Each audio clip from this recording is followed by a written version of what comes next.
Kyle was just 16, tired and always hungry, but when he saw the hooded figure collapsed against the monastery wall, he knew his last piece of bread wasn't really his to keep.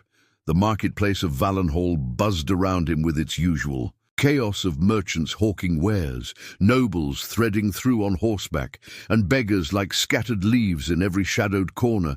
But something about this particular beggar made him pause.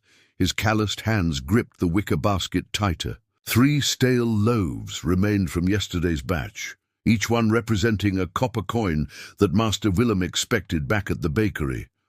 The old baker had been kind enough to take Kyle as an apprentice after his parents died of the fever. But kindness didn't fill empty bellies or pay for flour. The morning sun cast long shadows between the timber-framed shops, and Kyle could smell the familiar mixture of horse dung, fresh bread from competing bakeries, and the sour stench of poverty that clung to the lower district like morning mist. He'd learned to navigate these streets with the efficiency of someone who understood that survival meant keeping your head down and your purse strings tight. Fresh bread. Yesterday's bread for half price. His voice cracked slightly as he called out, still fighting the remnants of boyhood, even as his shoulders had begun to broaden from months of kneading dough before dawn. A few servants from the noble houses glanced his way, but most passed without interest. Day-old bread was for desperate folk, and desperate folk rarely had coin to spare. The hooded figure hadn't moved in the past hour. Kyle had noticed because he'd been watching, fighting the familiar tug in his chest that always appeared when he saw someone worse off than himself. The beggar's robes were more patches than original fabric, and one bare foot extended from beneath the hem, pale and trembling despite the warm autumn air. A well-dressed merchant's wife approached his basket, examining the remaining loaves with the critical eye of someone accustomed to fresh goods. "How old is this bread, boy?" "Baked yesterday morning, milady. Still good eating, just not as soft." Kyle forced his practiced smile, the one that suggested he had plenty more where this came from. She wrinkled her nose and moved on without a word. The hooded figure shifted slightly, and Kyle caught a glimpse of delicate hands pressed against what might have been an empty stomach. He looked down at his own thin frame, felt the familiar hollow ache that had become his constant companion, and made a choice that defied every practical lesson the streets had taught him. Sometimes mercy was more valuable than copper coins. Kyle followed the hooded figure as she shuffled away from the marketplace, her unsteady gait drawing him deeper into the narrow alleys behind the royal district. Here the grand stone facades gave way to crumbling mortar and shadows that seemed to swallow sound itself. The smell of perfumed nobility faded, replaced by stagnant water and decay. She collapsed against a moss-covered wall, her breathing shallow and labored. Up close, Kale could see the tremor in her hands, the way her shoulders curved inward as if protecting something precious or hiding something shameful. The hood obscured her face completely, but strands of matted hair escaped its edges. Hair that might once have been beautiful. "Are you—" Kyle's voice caught. He'd never been good with words, especially around strangers. "Do you need help?" The figure didn't respond, but her head tilted slightly toward him. In the dim light, filtering between buildings, he caught a glimpse of pale skin, stretched tight over sharp cheekbones. His stomach clenched with familiar hunger, reminding him that he'd given away his morning meal to purchase these last 3 loaves. Master Willem would be expecting 2 copper coins before sunset, and winter was coming. Every practical bone in his body screamed that he couldn't afford charity, not when charity might mean sleeping in the cold himself. But her stillness unnerved him. This wasn't the practiced begging of someone working the crowds. This was the quiet surrender of someone who'd stopped fighting. "When did you last eat?" The words slipped out before he could stop them. A sound escaped her throat, something between a laugh and a sob. "Days," she whispered, her voice carrying an accent he couldn't place. "Many days." Kale looked down at his basket. 2 loaves for Master Willem. 1 for his own supper. Simple arithmetic that had governed his life for months.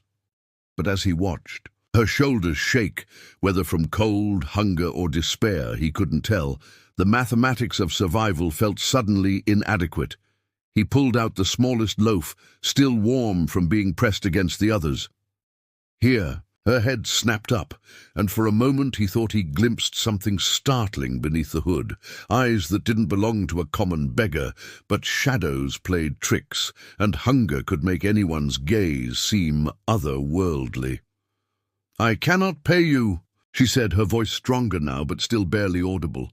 "Didn't ask you to." She took the bread with hands that trembled less than they should have, and as their fingers brushed, Cale felt something like a spark run up his arm. The sensation was so unexpected that he jerked back, nearly dropping his basket. "Thank you," she whispered, and there was something in those two words, a weight, a formality, that made his skin prickle with unease. Kyle's hand hadn't stopped tingling since he'd touched the beggar woman's fingers. Now, alone in his cramped attic room, above the bakery, he examined his palm by the flickering light of a single candle. The sensation had followed him through the afternoon, a persistent warmth that seemed to pulse with his heartbeat. Master Willem had noticed his distraction during the evening kneading, commenting on how Cale's usual steady rhythm had become erratic. 2 copper coins, lighter and with an empty stomach, Kyle had climbed the narrow stairs to his small sanctuary, feeling more unsettled than hungry. The room was barely large enough for his straw mattress and a wooden chest that held his few possessions. Rain drummed against the single window, and draughts crept through gaps in the timber walls.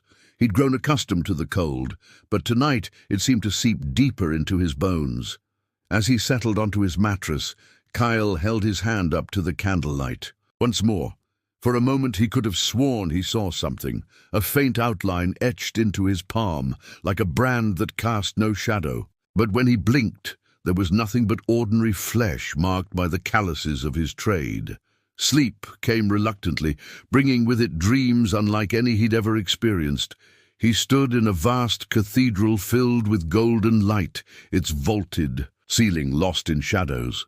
Figures in white robes moved in slow procession around a throne carved from a single piece of silver stone. Their voices rose in harmonies that seemed to vibrate through his very bones, singing words in a language he didn't recognize but somehow understood. The bloodline endures. The mark remembers. A young woman sat upon the throne, her face obscured by a crown of starlight. But as the dream shifted, the crown became tarnished, the throne cracked, and the woman was running through dark forests, her fine robes torn and muddied. The same woman who had begged in the alley, he realized with a start that jolted him partially awake. Find her, protect her, the kingdom depends on it. The voices grew more insistent as sleep pulled him under again. This time he saw armies clashing. On a field of red earth, banners bearing symbols that made his palm burn with recognition. A castle under siege, its walls crumbling. A regent in black armor standing over a body that might have been a king. She lives. The mark proves it. The mark chooses. Kyle woke gasping, his hand pressed against his chest as if trying to slow his racing heart. Dawn light filtered through his window, grey and weak. But his palm glowed with a soft, unmistakable radiance, a symbol that looked like a crown intertwined with wheat stalks, pulsing gently in rhythm with his pulse. He stared at it in wonder and growing fear. The beggar woman's strange accent, her unexpected grace, the way she'd accepted his bread, none of it had been coincidence. Whatever had begun in that alley was far from over. The throne room of Valenhall Castle had grown colder over the 5 years since Lord Regent Voss had assumed power. Where once tapestries bearing the royal arms had hung, now dark banners displayed his personal sigil, a black raven clutching a crown. The morning light filtering through stained glass windows seemed muted, as if the very stones remembered better days. Voss sat rigid in the silver throne, his angular face carved from years of calculated ambition. The crown rested uneasily on his greying head, too large for a man who had never been meant to wear it. His fingers drummed against the throne's armrest as Captain Thorne approached, boots echoing in the vast chamber. "My lord," Thorne said, bowing, just enough to show respect without subservience. "The spies have returned from the lower districts, and—" Voss's voice carried the sharp edge that had silenced many court discussions over the years. "There are rumors, my lord. A beggar woman in the merchant quarter. Some say she bears a resemblance to a dead princess." Voss's laugh was bitter. "Captain, I've heard this tale a dozen times. Every ragged woman with fair hair becomes the lost heir in the minds of fools who cannot accept that Princess Lyanna perished in the forest fire 5 years ago." Thorne shifted uncomfortably. "This is different, my lord. A baker's boy was seen giving her bread. Witnesses say there was something unusual about the exchange." The drumming of Voss's fingers stopped. "Unusual how?" "They speak of light, my lord, a glow between their hands when they touched." Thorne's voice dropped lower. "And the boy has been seen with markings on his palm." The silence stretched until it became oppressive. Voss had spent 5 years ensuring that every trace of the old bloodline's magic had been eradicated. The royal artifacts were locked away, the court wizards dismissed or executed, and the ancient ceremonies banned under penalty of death. Magic, he'd declared, was superstition that had no place in a kingdom ruled by practical men. "Bring me this baker's boy," Voss commanded, his voice deadly quiet, "and double the guard patrols in the lower districts. And if we find the woman—" Voss rose from the throne, his black robes falling around him like shadows. "Princess Lyanna died in a fire, Captain. Any woman claiming otherwise is clearly delusional and dangerous to the peace of the realm." His eyes, pale and calculating, fixed on Thorne. "Such madness often proves fatal." Thorne bowed deeper this time. "I understand, my lord." As the captain's footsteps faded, Voss moved to the tall windows overlooking his kingdom.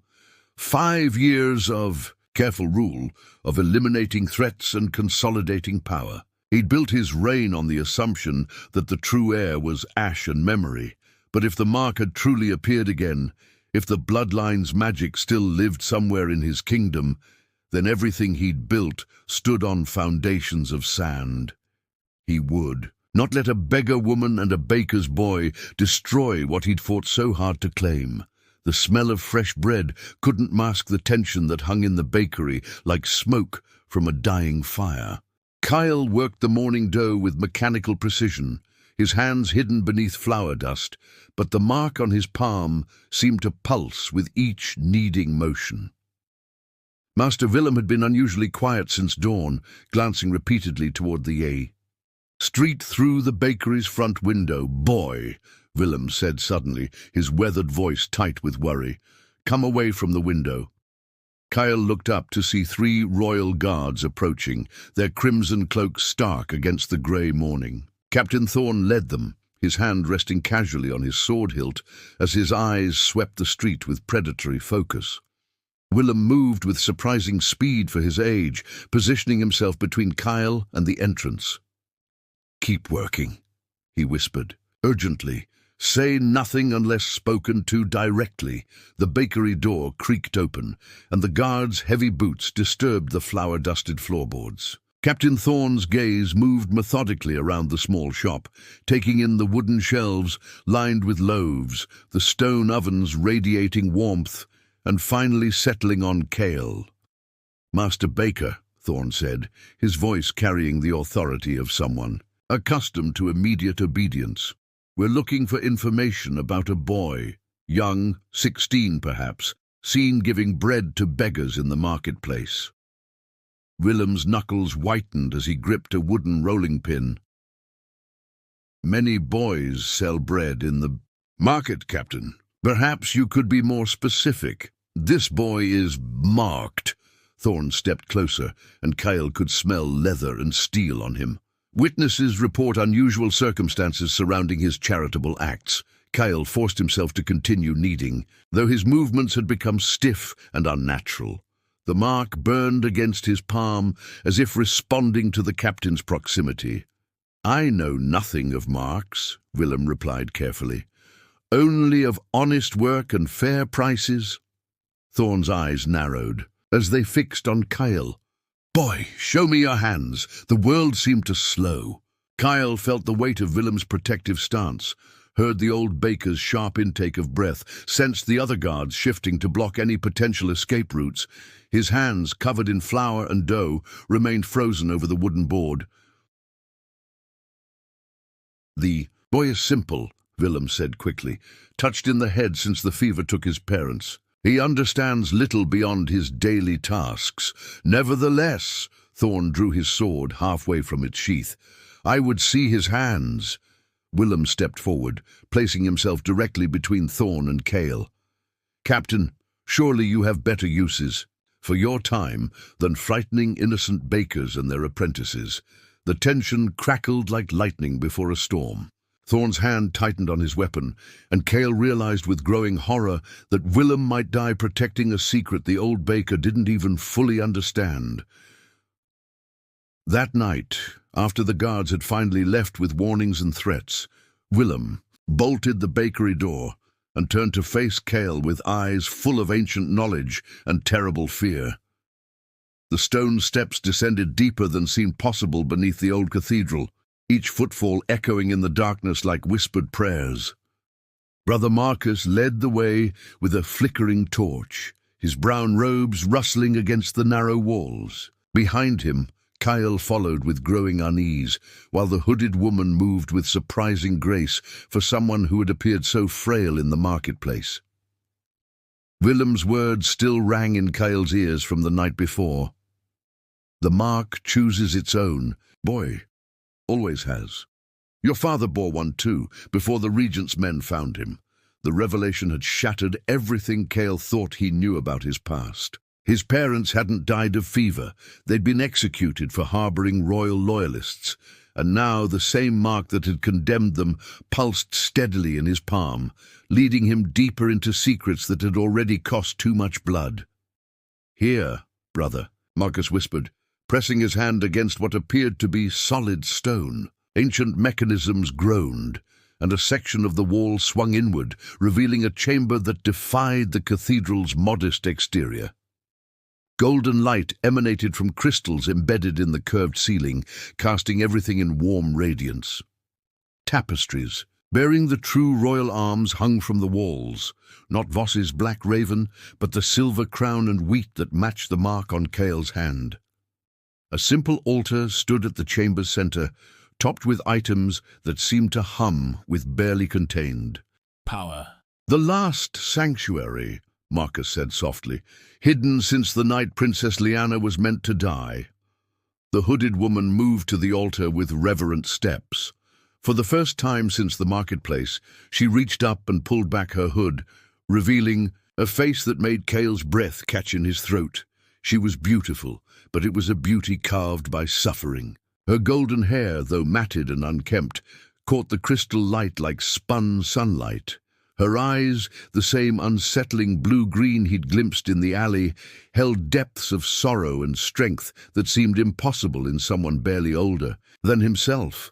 Most striking of all, a thin scar ran from her left temple to her jaw, the kind of mark that spoke of violence survived rather than accidents endured. "My name is Lyanna Valdris," she said, her voice carrying the precise diction of noble birth, now that she wasn't disguising it.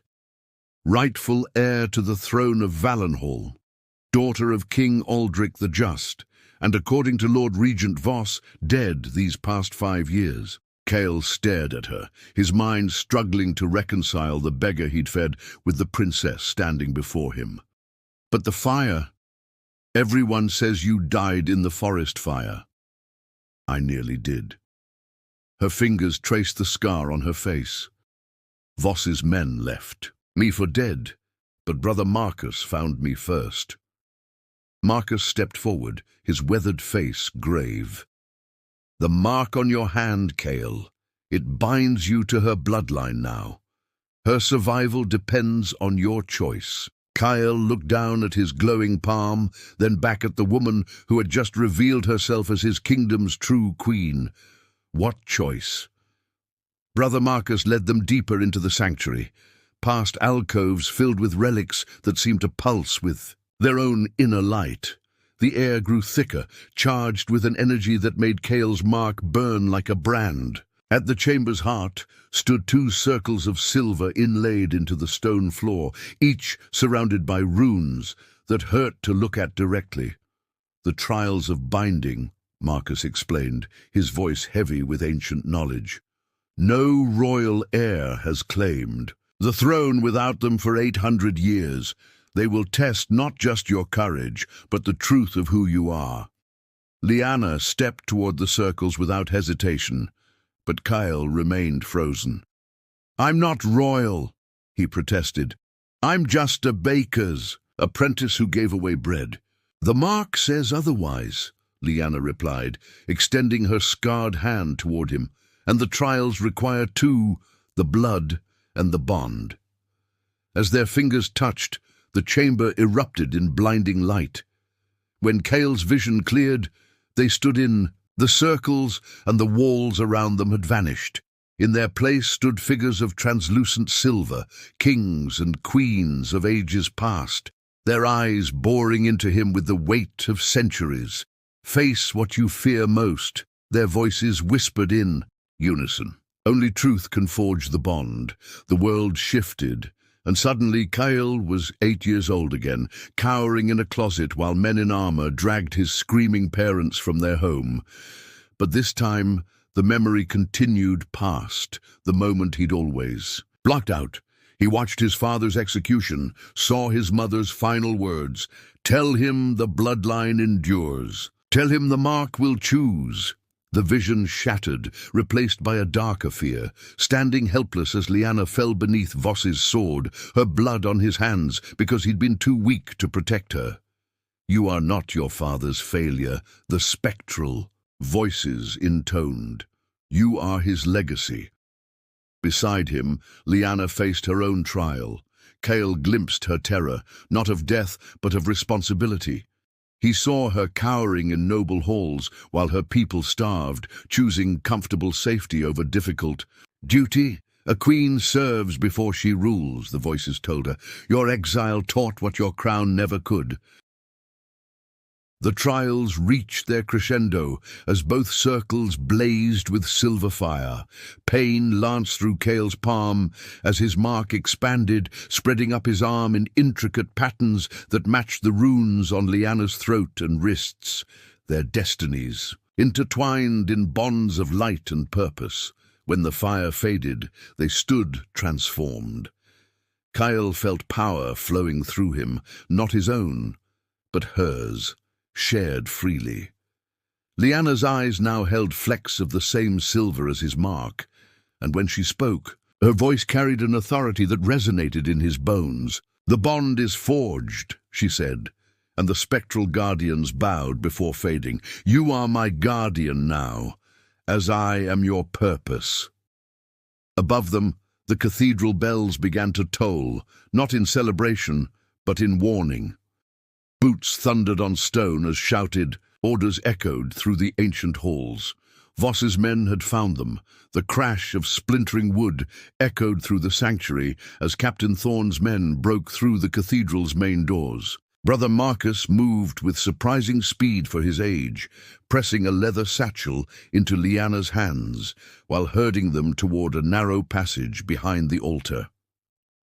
"The old aqueduct," he whispered urgently. "Follow it east, to the abandoned mill. There are friends who will hide you." Heavy footsteps thundered down the stone steps as torchlight flickered in the stairwell. Kyle could hear Thorne's voice barking orders, growing closer with each passing second. The bond forged in the trials now thrummed between him and Lyanna, like a taut bowstring, allowing him to sense her fear even as she maintained outward composure. "Come with us," Lyanna urged the old monk, but Marcus was already moving toward the sanctuary's entrance, his hands gathering what looked like dust. "From the altar. Someone must seal the chamber," he replied with grim finality. "The relics cannot fall into Voss's hands." The first soldiers appeared at the chamber's threshold, just as Marcus began to speak words in the old tongue. The air shimmered, and the ancient crystals embedded in the ceiling flared with blinding intensity. Several guards cried out, stumbling backward as protective wards activated for the first time in decades. Kyle pulled Lyanna toward the hidden passage, but she resisted, reaching back toward the monk who had saved her life 5 years ago. "Marcus, go!" the old man shouted over the growing magical resonance. "The kingdom needs its queen."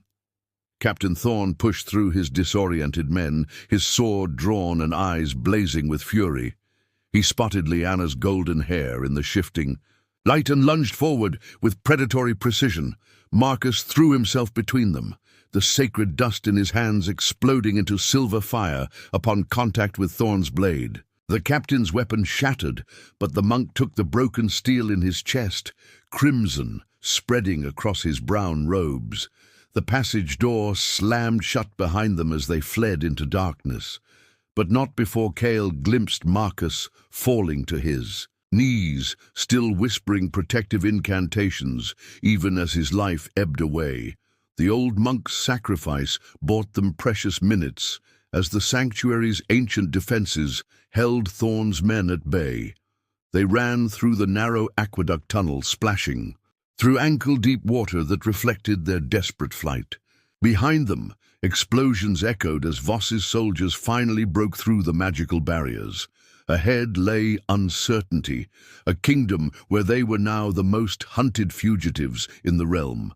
When they finally emerged into grey dawn light near the abandoned mill, Lyanna pressed her face against Cale's shoulder and wept for the gentle monk who had protected her secret for 5 years. But even as grief threatened to overwhelm them, they both knew Marcus's death had sealed more than just their escape. The rebellion had truly begun, and there would be no turning back. Word traveled faster than Voss's soldiers through the hidden networks that connected Valenhall's forgotten corners. In taverns where dock workers gathered after long shifts, servants whispered between the great houses, and merchants carried tales along trade routes that had existed since before the regents' rule. Cale watched from the shadows of a grain warehouse as a crowd gathered in the market square where he'd first seen Lyanna begging. The same merchants who had once mocked his day-old bread now spoke in hushed, urgent tones about a baker's boy who bore the royal mark and a princess who had returned from the dead. "I saw her myself," declared the blacksmith's wife, her voice carrying across the square. Golden hair like spun sunlight, just like the old king's daughter. And the boy. His hand glowed when he touched her. Master Willem stood among them, his weathered face grave but determined.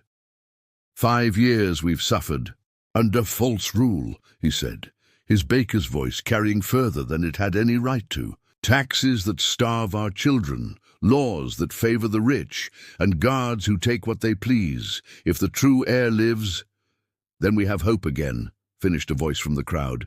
Similar scenes played out across the kingdom. In the eastern provinces, farmers left their fields to gather in village squares, sharing stories of the princess who had allegedly appeared to a servant girl, blessing her with healing touch. The girl's withered arm had supposedly straightened, though Voss's proclamations dismissed such tales as hysteria and superstition. From the abandoned mill, Lyanna watched these reports with a mixture of wonder and terror. The leather satchel Brother Marcus had given her contained more than just provisions. It held a collection of testimonies from those who had helped her during her exile, proof of her survival, documented by the underground network of loyalists who had never stopped believing. "They're ready to follow you," Kyle observed, noting how the crowds in each town seemed to grow larger with each passing day. "But are they ready to die for me?" Lyanna's fingers traced the scar on her face. "Because that's what Voss will demand, blood for every person who speaks my name." As if summoned by her words, distant horns began to sound from the direction of the capital. Not the ceremonial calls that announced royal proclamations, but the harsh, urgent blasts that meant martial law. Through the mill's broken windows, they could see smoke rising from several points across the landscape, not the grey smoke of hearth fires, but the black smoke of buildings burning. Voss had begun his response to the growing unrest. "They're burning the safe houses," Lyanna whispered, her face pale as she recognized the locations. "He's destroying anyone who might have helped me." Kyle felt the bond between them pulse with shared anguish and growing resolve. The people were awakening, but their hope was becoming a target for the regent's wrath. The time for hiding was over. The dawn sky above Valenhall burned red as two armies faced each other across the great plaza before the royal palace. On one side, Captain Thorne's disciplined ranks of armoured soldiers stood in perfect formation, their black banners snapping in the cold wind. On the other, a motley force of common folk, armed with farming tools, kitchen knives, and desperate hope gathered behind makeshift barricades.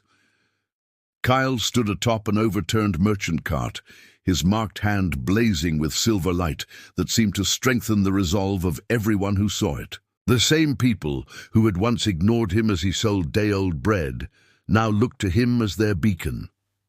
Master Willem stood nearby, a baker's paddle in his weathered hands, while dock workers and stable boys pressed close around them. "For the true Queen!" Kyle shouted, his voice carrying across the plaza with supernatural force.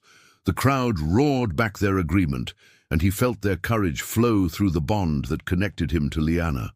She approached from the eastern gate, leading a smaller but better equipped force of nobles who had finally declared their allegiance. Lords who had remained silent during Voss's reign now rode beneath the silver-crowned banner, their guilt at years of inaction driving them toward redemption. Lady Mirren, whose husband had died in Voss's dungeons, carried the true royal standard. With tears streaming down her face, the palace itself loomed before them like a wounded beast, its towers scarred by the fighting that had raged through the night. Smoke poured from several windows where Voss's remaining loyalists had barricaded themselves. The great doors, carved with the history of Valenhall's kings, stood sealed against the rightful heir. Captain Thorne emerged from the palace steps, his face a mask of grim determination. "Princess," he called across the plaza, his voice echoing off stone walls, "surrender yourself, and your followers will be shown mercy." Lyanna urged her horse forward, close enough that her scarred face was clearly visible to all. "I offer the same terms to you, Captain. Lay down your arms and serve the crown as you once swore to do." For a moment, silence stretched between the armies like a held breath. Then Thorne drew his replacement sword, its steel catching the morning light. The battle erupted in chaos and fury. Kyle found himself in the thick of it, the power flowing through his mark, allowing him to move faster than should have been possible, his borrowed sword cutting through enemy ranks as he cleared a path. For the common folk behind him, around him, bakers fought beside blacksmiths, servants stood against soldiers, and the very stones of Valenhall seemed to tremble with the weight of destiny being fulfilled. But even as they pressed toward the palace, Kyle could see the toll mounting. Too many familiar faces lay still among the cobblestones. Above them all, from the highest tower, Lord Regent Voss watched his kingdom tear itself apart. The throne-room doors hung twisted on their hinges, scarred by the battle that had finally breached the palace's inner sanctum. Sunlight streamed through shattered stained-glass windows, casting fractured rainbows across stone floors stained with blood. The silver throne stood empty, its ancient power dormant, waiting for the rightful heir to claim what had always been hers. Lord Regent Voss knelt in chains before the throne, his black armour dented and his crown lying broken at his feet. Captain Thorne's body lay nearby, having fallen defending his false master to the bitter end. The man who had ruled through fear and manipulation for 5 years now looked smaller somehow, diminished by defeat. Lyanna stood before him, no longer. The ragged beggar from the marketplace, but not yet the queen she was meant to become. Her hand rested on the pommel of her father's sword, and Cale could feel the weight of her internal struggle through their bond. The scar on her face seemed to burn in the shifting light. "You killed my father," she said, her voice steady despite the rage that blazed in her eyes. "You murdered my mother. You left me to die in the flames and ruled over my people with cruelty and greed." Voss raised his head, meeting her gaze with the defiance of a cornered predator. "I brought order to chaos. Your father was weak, beloved but weak. The kingdom needed strength." "The kingdom needed mercy," Lyanna replied. "Something you never understood." She drew the sword, its blade singing as it cleared the scabbard. The assembled nobles and common folk who had fought their way into the throne room held their breath, waiting to see what justice would look like. Kyle stepped forward, not to stop her, but to stand beside her as he had through everything else. "The choice is yours," he said quietly, knowing she could hear the words meant for her alone. "But remember, you're not just choosing for yourself anymore." Through the bond, he felt her wrestling with years of pain and anger, the hunger for revenge that had sustained her through exile, warring against the wisdom she'd gained from suffering. The same woman who had once begged for bread now held the power to reshape a kingdom. Lyanna looked out at the faces watching her, nobles who had finally found their courage, common folk who had risked everything for a better future, and Cale, whose simple act of kindness had started it all. She saw hope in their eyes, not bloodlust. Slowly she lowered the sword. "Lord Regent Voss," she said, her voice carrying the authority of centuries of royal blood, "I sentence you to life imprisonment, that you might learn what mercy looks like when it comes from those you sought to destroy." The crown that had fallen from Voss's head began to glow with silver light, rising into the air and floating toward its rightful owner. Lyanna had passed her final test. The marketplace of Valenhall bustled with life again, but everything had changed. Since that morning when a hungry boy had given his last piece of bread to a hooded beggar, where once fear had hung in the air like morning mist, now laughter rang from the stalls. Merchants called out their wares without glancing nervously at passing guards. Children played in the spaces between carts, and the smell of fresh bread mingled with hope instead of desperation. Kyle stood at the edge of the square, wearing the silver and blue of a royal guardian, but feeling oddly out of place in the finery. The mark on his palm had faded to a gentle warmth, no longer blazing with supernatural fire, but still connecting him to the queen who had transformed from beggar to ruler. 6 months had passed since the coronation, yet he still found himself drawn back to this place where it all began. "You're brooding again," Queen Lyanna said, approaching with only a small escort instead of the elaborate procession her nobles preferred. She wore a simple crown of silver and carried herself with the grace of someone who had learned to rule through service rather than birthright. "Not brooding," Cal replied, watching Master Willem serve fresh loaves to a line of customers who could finally afford to buy bread on the day it was baked. Remembering. They walked together toward the spot where she had once sat in rags, begging for scraps. A small crowd had gathered there, not around a beggar this time, but around something that made Cale's chest tighten with unexpected emotion. The statue was carved from white marble, simple but beautiful. It showed a young man kneeling to offer bread to a hooded figure, their hands nearly touching in the moment that had changed everything. At its base, words were carved in the old tongue and the common language both. "In kindness, kingdoms are born." I still can't believe they made a statue, Kyle said, shaking his head at the sight of children playing around its base. "The people wanted to remember," Lyanna replied. Not the battles or the politics, but the moment when someone chose compassion over caution. She smiled, the scar on her face no longer marking her as a victim, but as a survivor. Besides, it's good for them to see that even guardian protectors of the realm were once just hungry boys who shared their bread. An old woman approached, bowing deeply before pressing a small loaf into Cale's hands. "For luck, my lord," she said with tears in her eyes, "like you gave our queen." As evening fell over the marketplace, Cale and Lyanna stood before the statue. While the vendors packed their wares and families gathered for supper, the kingdom was healing, growing stronger, learning that true power came not from fear, but from the bonds forged between those who chose to care for one another. One act of kindness had indeed reshaped their world, proving that sometimes the smallest gestures cast the longest shadows.